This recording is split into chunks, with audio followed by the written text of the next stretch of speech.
Instruções psicofônicas. Chico Xavier, diversos espíritos. 18. Drama na sombra. No encerramento de nossas atividades, na noite de 9 de julho de 1954, tivemos a presença de Jorge, um irmão que nos era desconhecido e com quem tomáramos o primeiro contato um ano antes. Mobilizando as faculdades psicofônicas do médium, relatou-nos o seu drama na sombra, oferecendo-nos com ele preciosos elementos de estudo. Ouvindo-o, lembramos-lhe a primeira manifestação em julho de 1953, quando foi auxiliado por nossos benfeitores espirituais através de nosso grupo. Apresentara-se como um louco, sustentava a cabeça entre as mãos, queixando-se desesperadamente e alegando que trazia o crânio estilhaçado pela bala de revólver com que exterminara o próprio corpo e cujo estampido parecia eternizar-se dentro de seu cérebro. Regressando ao nosso grupo, com o presente relato, mostra como age sobre nós a lei de causa e efeito, homicida direta e indiretamente, e suicida, tornara-se obsidiado pelas suas vítimas após o crime em que se comprometeu na existência da carne, fazendo-se presa de espíritos infernais nas regiões inferiores, a que desceu pelo suicídio, e somente consegue reequilibrar-se, assimilando com boa vontade o auxílio que lhe foi prestado pelos espíritos benevolentes e amigos. Importante notar que as suas vítimas, com delitos menores, voltam à reencarnação antes dele e ser-lhe-ão pais terrestres em futuro próximo, para que, dentro do karma elaborado pelo trio, possam os três caminhar unidos nas provações expiatórias com que se redimirão diante da lei. Quem agradece com sinceridade traz aos benfeitores aquilo de melhor que possui.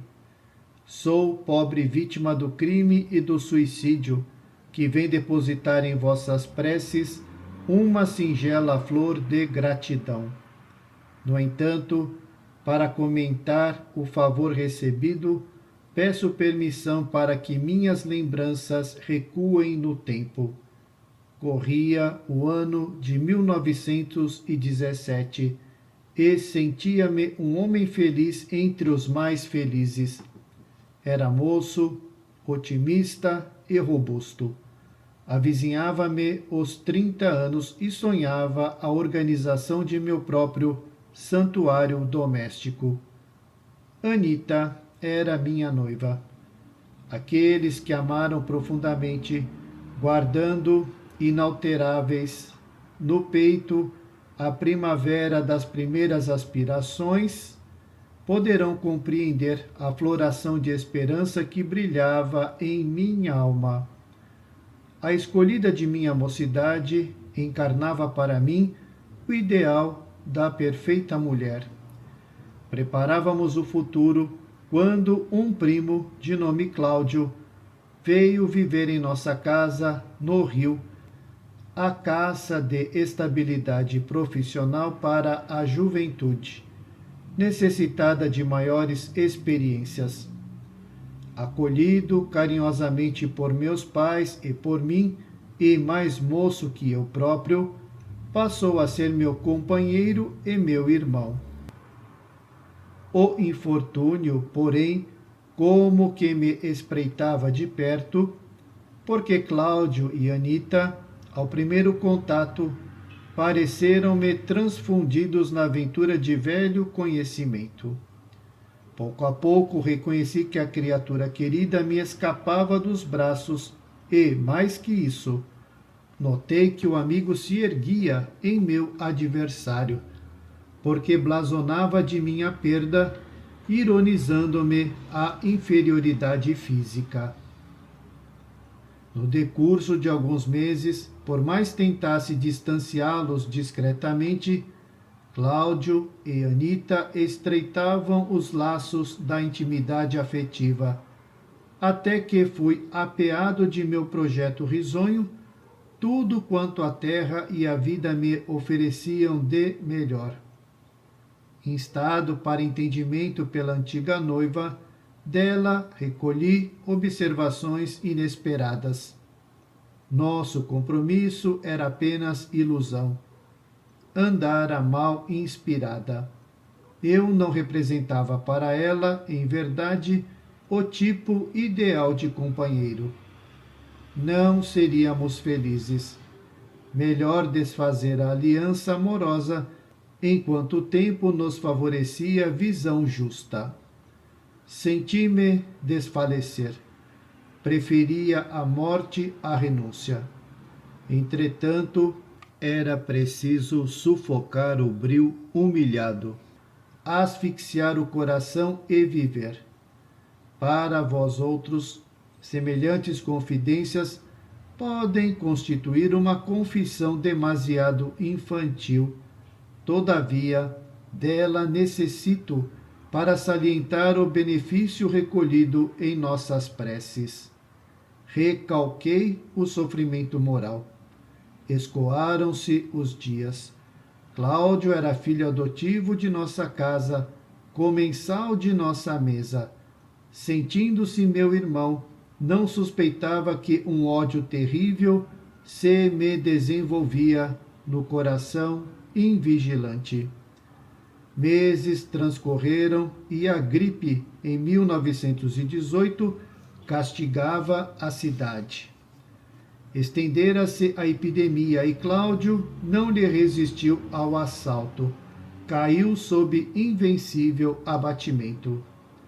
Foi-lhe o enfermeiro desvelado. No entanto, mal podia suportar o devotamento de que o via objeto por parte da mulher que eu amava. Não compreendia por que se confiara ela a tamanha versatilidade e, observando-a, firme e abnegada, em torno do rapaz, entreguei-me gradativamente à ideia do crime. Numa noite de febre alta, em que o doente reclamava maiores demonstrações de paciência e carinho, e em que Anita, fatigada, obtivera, enfim, alguns momentos de sono, eliminei todas as dúvidas. À guisa de remédio, administrei ao enfermo o veneno que o afastaria para sempre de nós. Na manhã imediata, um cadáver representava a resposta de meu despeito às esperanças da mulher que me preterira. A morte, contudo, não conseguiu desuni-los, porque Anita, embora afagada por mim, fez-se arredia e desconfiada. Parecia procurar em meus olhos a sombra do remorso que passara a flagelar-me o coração. E apática, desalentada, renunciando ao porvir, rendeu-se à depressão orgânica que, aos poucos, lhe abriu caminho para o sepulcro. Revelava-se contente por entregar ao polvo invisível da tuberculose a taça do próprio corpo. Quando me vi sozinho, sem os dois, mergulhei no desânimo e no arrependimento. E entre a silenciosa interrogação de meus pais e a tortura interior que passou a possuir-me, escutava-lhes a voz, desafiando-me em cada canto. Jorge, Jorge, que fizeste? que fizeste de nós? Jorge, Jorge, pagarás, pagarás. Os dois fantasmas inexoráveis impeliam-me à morte. Inútil tentar resistência. Percebia-os em toda parte, fosse em casa, na via pública ou dentro de mim. E o desejo de minha própria exterminação começou a empolgar-me.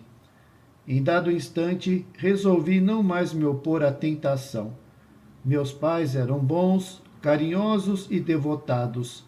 Não lhes podia dar o espetáculo de um suicídio aberto.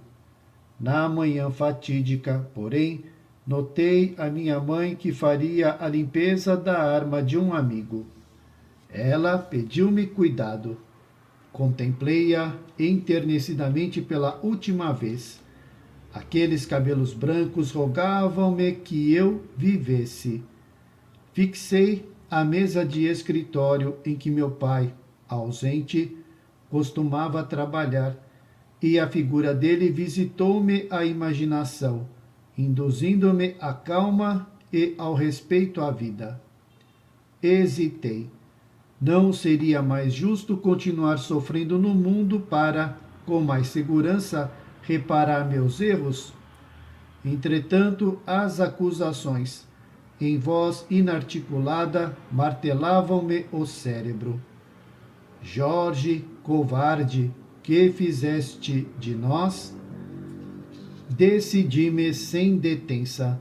Demandei o quarto de dormir e, com o revólver emprestado, espatifei meu crânio. Ah, desde então, suspirei por morar no inferno de fogo terrestre, que seria benigno comparado ao tormento que passei a experimentar. Creio hoje que as grandes culpas nos transformam o espírito numa esfera impermeável, em cujo bojo de trevas sofremos irremediável soledade, punidos por nossa própria desesperação. Tenho a ideia de que todos os padecimentos se congregavam em mim. Desejava ver, possuía olhos e não via. Propunha-me ouvir qualquer voz familiar, identificava meus ouvidos e não ouvia. Queria movimentar as mãos e, sentindo-as embora, não conseguia acioná-las. Meus pés possuía-os intactos, entretanto, não podia movê-los. Achava-me na condição dos mutilados que prosseguem assinalando a presença dos membros que a cirurgia lhes arrancou. Comigo uma vida nova de fome, sede, amargura e remorso passou a desdobrar-se. O estampido não tinha fim. Sempre a bala aniquilando-me a cabeça. Depois de largo tempo, cuja duração não me é possível precisar, notei que vozes sinistras imprecavam contra mim. Pareciam nascer de furnas sombrias situadas em minha alma. E sempre envolto na sombra sibilante, sentia um fogo diferente daquele que conhecemos na terra, uma espécie de lava comburente e incessante, vertendo chamas vivas a se entornarem de minha cabeça sobre o corpo. Debalde acariciava o anseio de dormir. Torturava-me a fome sem que eu pudesse alimentar-me. Algumas vezes pressentia que nuvens do céu se transformavam em temporal. Guardava a impressão de arrastar-me dificilmente sobre o pó, tentando recolher algumas gotas de chuva que me pudessem dessedentar. Mas, como se eu estivesse vivendo num cárcere inteiriço, sabia que a chuva rumorejava por fora sem que eu lograsse uma gota sequer do precioso líquido. E, em meio aos tormentos inomináveis, sofria mordidelas e alfinetadas, quais, se vermes devoradores me atingissem o crânio, carcomendo-me todo o corpo a partir da planta dos pés. Em muitas ocasiões, monstros horripilantes descerravam-me as pálpebras, que eu não conseguia reerguer, e, como se me falassem através de pavorosas janelas, gritavam sarcasmos e palavrões, deixando-me mais desesperado e abatido. Sempre aquela sensação da cabeça a esmigalhar-se, dos ossos a se desconjuntarem e da mente a obstruir-se, sob o império de forças tremendas que, nem de leve até hoje, minha inteligência poderia definir ou compreender. De nada me valiam lágrimas, petitórios, lamentações. Ansiava pela felicidade de tocar algum móvel de substância material. Clamava pela bênção de poder transformar as mãos numa concha simples, a fim de recolher algo do pó terrestre e localizar-me por fim. Assim vivi, na condição de um peregrino enovelado nas trevas, até que alguém me trouxe ao vosso templo de orações. Agora que recuperei a noção do tempo, digo-vos que isso aconteceu precisamente há 1 ano. Pude conversar convosco, ouvir-vos a voz. O médium que me acolheu, à maneira de mãe asilando um filho, era um ímã refrigerante. Transfundir-me nas sensações de um corpo físico, de que me utilizava transitoriamente embora, deu-me a ideia de que eu era uma lâmpada apagada, buscando reanimar-me na chama viva da existência que me fora habitual e cujo calor buscava reaver desesperadamente. Depois de semelhante transfusão de forças, observei que energias novas fixavam-me no espírito, refazendo-me os sentidos normais e então pude gemer. Tive a felicidade de gemer como antigamente, de chorar como se chora no mundo. Conduzido a um hospital, recebi tratamento. Decorridos 2 meses, passei a frequentar-vos o ambiente. Aprendi a encontrar o socorro da oração e, mais consciente de mim, indaguei por Cláudio e Anita. Obtive a permissão de revê-los. Ó prodígio!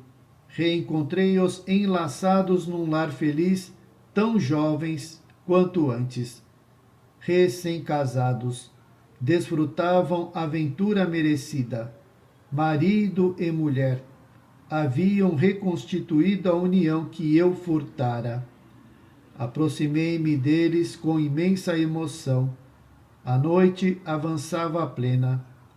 Estático, rememorando o pretérito, reconheci que os 2 haviam entrado nas vibrações radiosas da prece, passando logo após ao sono doce e tranquilo. Minha surpresa fez-se mais bela. Afastando-se suavemente do corpo físico, ambos estenderam-me os braços em sinal de perdão e de amor. E, enquanto me entregava ao pranto de gratidão, alguém que está convosco, abre parênteses, nota do organizador. O comunicante refere-se ao espírito Meimei, fecha parênteses. E é para todos nós uma irmã devotada e infatigável, anunciou-me aos ouvidos. Jorge, o novo dia espera por você. Cláudio e Anita, hoje reencarnados, oferecem-lhe ao coração a bênção de novo abrigo. Em verdade, você receberá um corpo castigado, um instrumento experimental em que se lançará a recuperação da harmonia. a fim de restaurar-se, sofrerá você como é justo, mas todos nós, na ascensão para Deus, não prescindiremos do concurso da dor. A divina instrutora das almas, regozije-se ainda assim, porque neste santuário de esperança e ternura será você amanhã o filho abençoado e querido. Despedi-me radiante, e agora, tomado de fé viva, trago-vos a mensagem de meu reconhecimento. Oxalá possa eu merecer a graça de um corpo torturado e doente, em que, padecendo, me refaça e em que, chorando, me reconforte. Sei que, para as minhas vítimas do passado e benfeitores do presente, serei ainda um fardo de incerteza e lágrimas. Contudo, pelo trabalho e pela oração, encontraremos, enfim, o manancial do amor puro que nos guardará em sublime comunhão para sempre. Amigos, recebei minha ventura. Para exprimir-vos gratidão, nada tenho, mas um dia estaremos todos juntos na vida eterna. E, com o amparo divino, repetirei convosco a inesquecível invocação desta hora. Que Deus nos abençoe. Jorge, amigo espiritual não identificado. Instruções psicofônicas. Chico Xavier, diversos espíritos. 19. Alergia e obsessão. A noite de 15 de julho de 1954 trouxe-nos a alegria do primeiro contato com o espírito do Dr. Francisco de Menezes Dias da Cruz, distinto médico e denodado batalhador do Espiritismo, que foi presidente da Federação Espírita Brasileira no período de 1889 a 1895, desencarnado em 1937.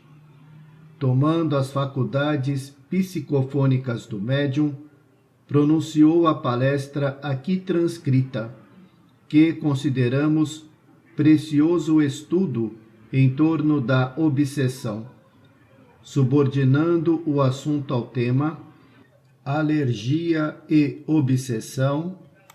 Elucida-nos sobre a maneira pela qual facilitamos a influenciação das entidades infelizes ou inferiores em nosso campo físico, desde as mais simples perturbações epidérmicas aos casos dolorosos de avassalamento psíquico.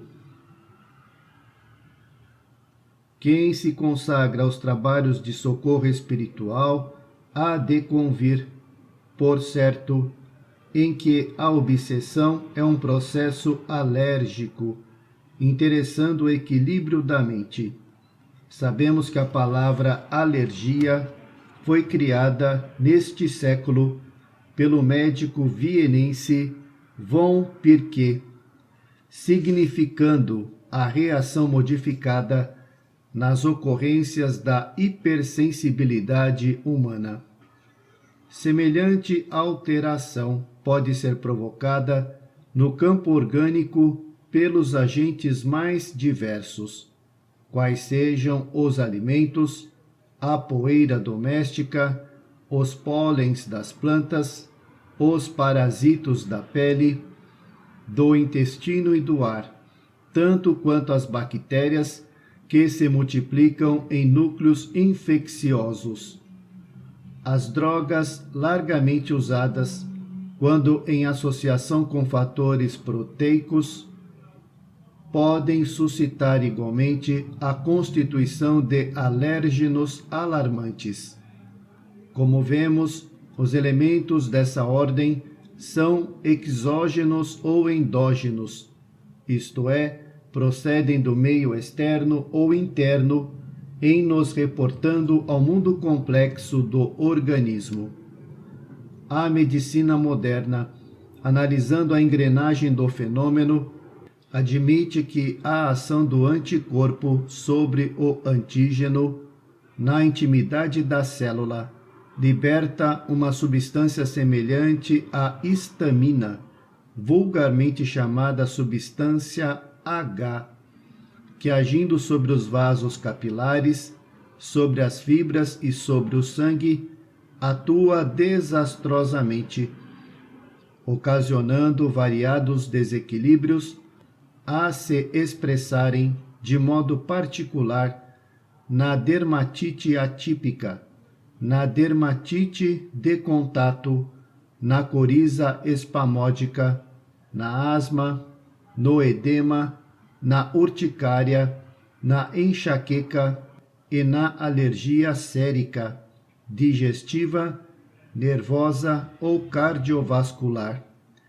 evitando, porém, qualquer preciosismo da técnica científica e relegando à medicina habitual o dever de assegurar os processos imunológicos da integridade física.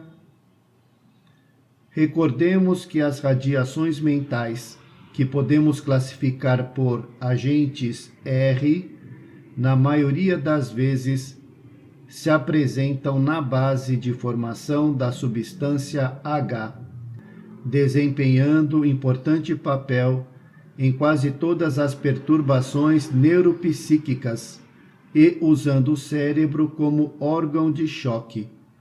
Todos os nossos pensamentos, definidos por vibrações, palavras ou atos, arrojam de nós raios específicos. Assim sendo, é indispensável curar de nossas próprias atitudes na autodefesa e no amparo aos semelhantes, porquanto a cólera e a irritação, a leviandade e a maledicência, a crueldade e a calúnia, a irreflexão e a brutalidade, a tristeza e o desânimo produzem elevada percentagem de agentes R, de natureza destrutiva, em nós e em torno de nós, exógenos e endógenos, suscetíveis de fixar-nos, por tempo indeterminado, em deploráveis labirintos da desarmonia mental. Em muitas ocasiões, nossa conduta pode ser a nossa enfermidade, tanto quanto o nosso comportamento pode representar a nossa restauração e a nossa cura. Para sanar a obsessão nos outros ou em nós mesmos, é preciso cogitar dos agentes R que estamos emitindo. O pensamento é força que determina, estabelece, transforma, edifica, destrói e reconstrói. Nele, ao influxo divino, reside a gênese de toda a criação. Respeitemos, sim, a dieta do Evangelho, procurando erguer um santuário de princípios morais respeitáveis para as nossas manifestações de cada dia, e garantindo-nos contra a alergia e a obsessão de qualquer procedência, atentamos ao sábio conselho de Paulo, o grande convertido, quando adverte aos cristãos da igreja de Filipos: tudo o que é verdadeiro, tudo o que é honesto, tudo o que é nobre, tudo o que é puro, tudo o que é santo, seja em cada hora da vida a luz dos vossos pensamentos. Dias da Cruz.